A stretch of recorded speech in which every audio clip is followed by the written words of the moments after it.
He played for the White Sox. He spoke 12 languages, and he was sent to assassinate a Nazi physicist. Moe Berg wasn't your typical spy. He was a Major League Baseball catcher with a law degree, a photographic memory, and a pistol tucked inside his coat. In 1944, the U.S. government sent him to Zurich with one mission: attend a lecture by Werner Heisenberg, the Nobel Prize-winning physicist leading Nazi Germany's atomic program, and kill him if he believed the Nazis were close to building a bomb. Berg sat in that lecture hall, gun in his pocket, cyanide pill in the other. One word from Heisenberg could end the war or start an apocalypse. This is not fiction. This is the true story of a man who lived in the shadows, played on the field, and carried the weight of history in his pocket. Morris Moe Berg was born on March 2, 1902, in Harlem, New York City, to Jewish immigrants from Ukraine. His father, Werner Berg, was a pharmacist who had fled anti-Semitism in Eastern Europe, determined to build a better life in America. Bernard ran his own drugstore and moved the family to Newark, New Jersey in 1906 when Moe was 4 years old. Bernard Berg believed education was everything. He pushed his children hard, too hard, some might say. But Moe thrived under the pressure. By age 4, Moe could recite the alphabet backward. By high school, he was fluent in Latin, Greek, and French. He devoured books the way other kids consumed candy. Languages came to him like breathing. In 1920, at age 18, Moe enrolled at Princeton University. He majored in modern languages and played shortstop on the baseball team.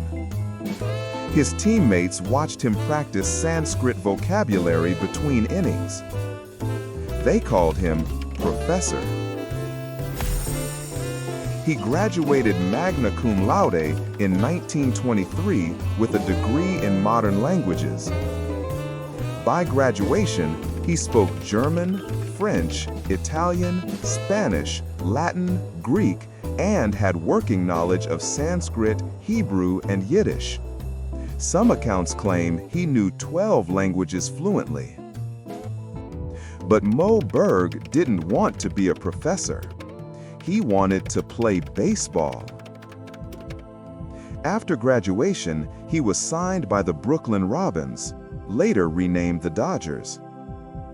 His parents were horrified. His father stopped speaking to him for 2 years. To Bernard Berg, professional sports was beneath the family's dignity. But Moe didn't care. As he later said, "I'd rather be a ball player than a justice of the U.S. Supreme Court." Moe Berg played 15 seasons in Major League Baseball from 1923 to 1939. He played for 5 teams: the Brooklyn Robins, Chicago White Sox, Cleveland Indians, Washington Senators, and Boston Red Sox, mostly as a backup catcher. He was never a star. His lifetime batting average was .243. He hit only 6 home runs in his entire career. One joke circulated around the league: he can speak 10 languages, but he can't hit in any of them. But teams kept him on the roster anyway. Why? Because Moe Berg made teams better. He was the ultimate clubhouse presence. He told stories that kept players entertained for hours. He mentored younger players. He read newspapers from multiple countries every single day, sometimes 5 or 6 papers before breakfast. He corrected reporters' grammar during interviews. Manager Casey Stengel called him the strangest man ever to play baseball. Sports writer John Kieran said, "Moe was the most scholarly professional athlete I ever knew." Berg even attended classes at Columbia Law School during the off-seasons. In 1928, he earned his law degree and was admitted to the New York State Bar. He briefly worked at a Wall Street law firm, but never truly practiced law. Baseball was his first love. In 1934, Berg joined an all-star baseball tour to Japan alongside legends like Babe Ruth, Lou Gehrig, and Jimmy Fox. While his teammates played exhibition games, Berg carried a 16mm Bell & Howell movie camera. One day, Berg told the team he was visiting the daughter of the U.S. ambassador to Japan, who had just given birth. He went to St. Luke's International Hospital, the tallest building in Tokyo at the time. He didn't visit the ambassador's daughter. He went straight to the roof. For the next several minutes, he filmed a panoramic view of Tokyo, the skyline, the harbor, military installations. That footage would later be used by American intelligence during World War II. Berg himself claimed the footage was used in the Doolittle raid of 1942, though historians debate the exact extent of its value. What's not debatable? Moe Berg was already thinking like a spy. When World War II broke out, Berg was in his late 30s, too old for combat, but perfect for intelligence work. At first, he tried to join the FBI. They rejected him. Then, in January 1942, Berg was hired by Nelson Rockefeller's Office of the Coordinator of Inter-American Affairs at a salary of $22.22 per day. His cover story, he was a special consultant promoting physical fitness programs for American troops in South America. His real job? Assess political stability, monitor Axis influence, and report on potential threats in Brazil, Panama, and Peru. Berg traveled throughout Latin America, meeting with military officials and civilian leaders. He filed detailed intelligence reports, but he wanted more action.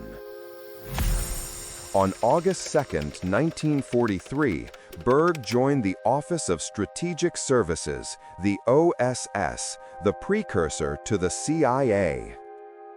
His salary, $3,800 per year, about $69,000 today. His title, Paramilitary Operations Officer. His code name, Remus. He was assigned to the OSS Secret Intelligence Branch and given a desk monitoring the Balkans. He assisted in preparing Slavic American agents for dangerous parachute missions into Yugoslavia.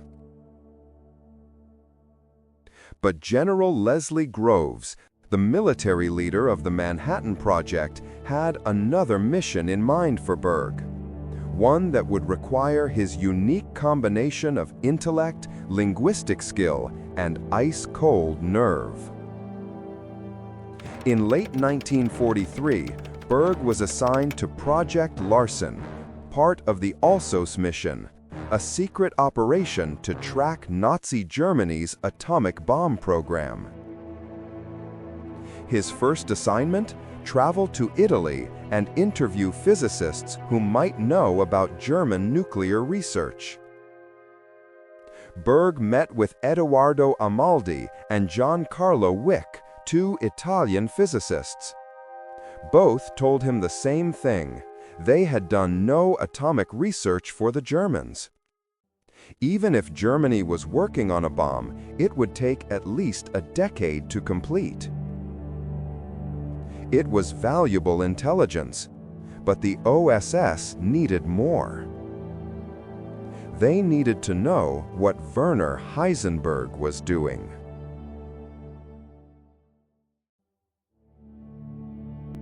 Werner Heisenberg was the crown jewel of German physics. He'd won the Nobel Prize in 1932 for his work on quantum mechanics. He was the founder of the uncertainty principle. And in 1942, he was appointed to lead Nazi Germany's atomic research program. The Allies were terrified that Heisenberg would deliver Hitler a nuclear weapon. If he did, the war was over. Germany would win. The Manhattan Project was born out of that fear.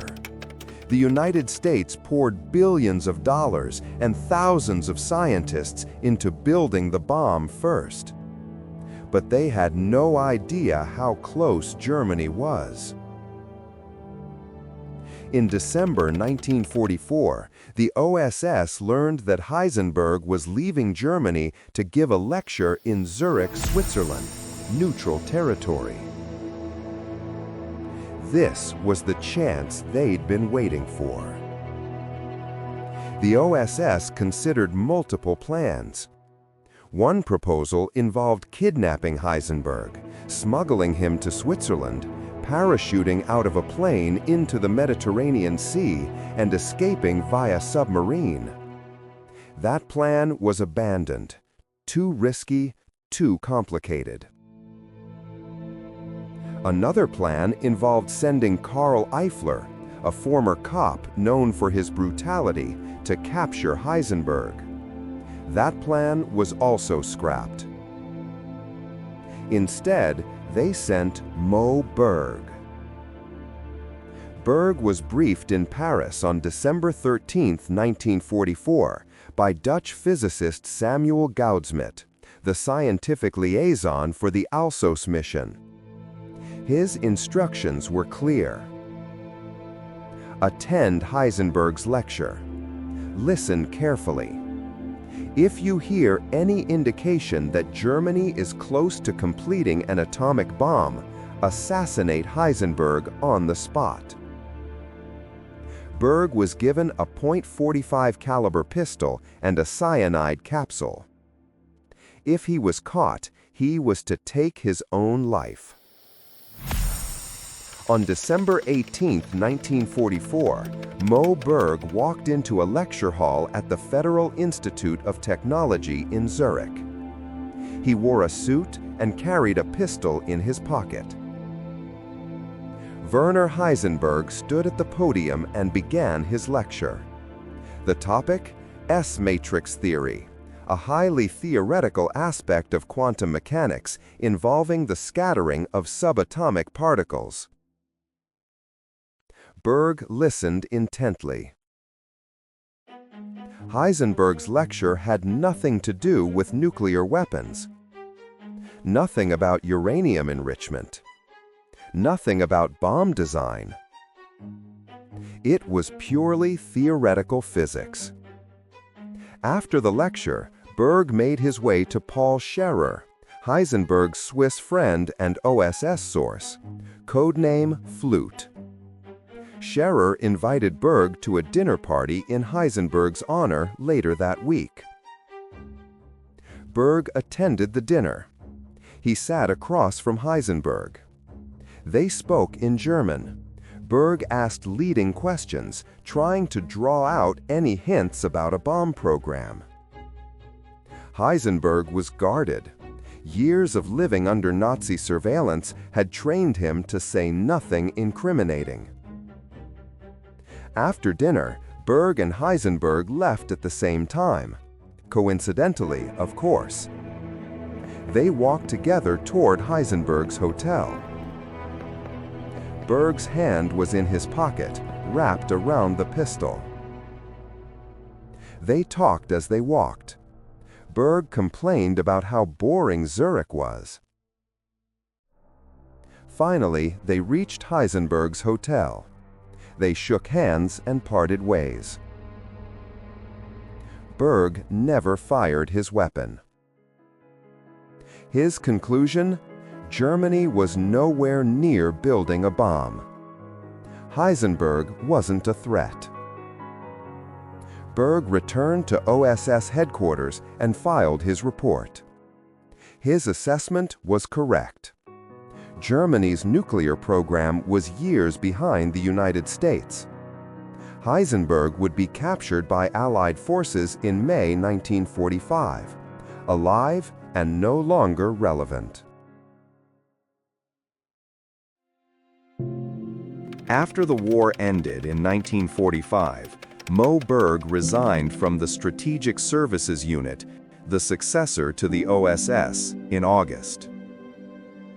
In 1947, President Harry S. Truman personally awarded Berg the Presidential Medal of Freedom, then called the Medal of Merit, the highest civilian honor given during wartime, for his exceptionally meritorious service of high value to the war effort from April 1944 to January 1946.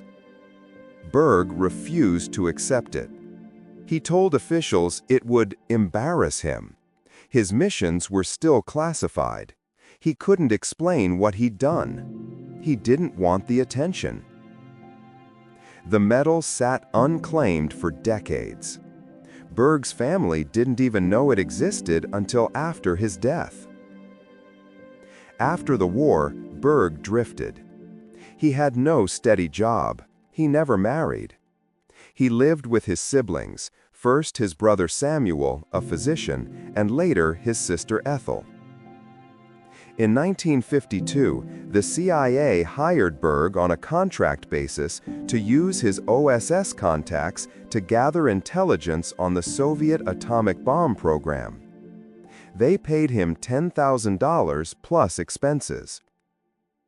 He returned from Europe with nothing useful. A CIA officer who debriefed him called him flaky. Berg spent his final years wandering. He attended baseball games using a lifetime pass. He browsed used bookstores in Newark. He told stories to anyone who would listen, but never about his wartime service. When asked, he simply said, "That's classified."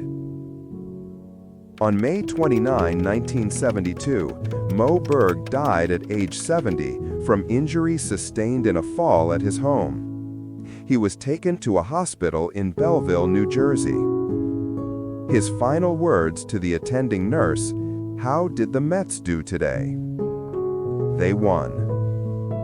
By his request, his ashes were cremated and scattered over Mount Scopus in Jerusalem. The exact location remains a secret, fitting for a man who spent his entire life in the shadows.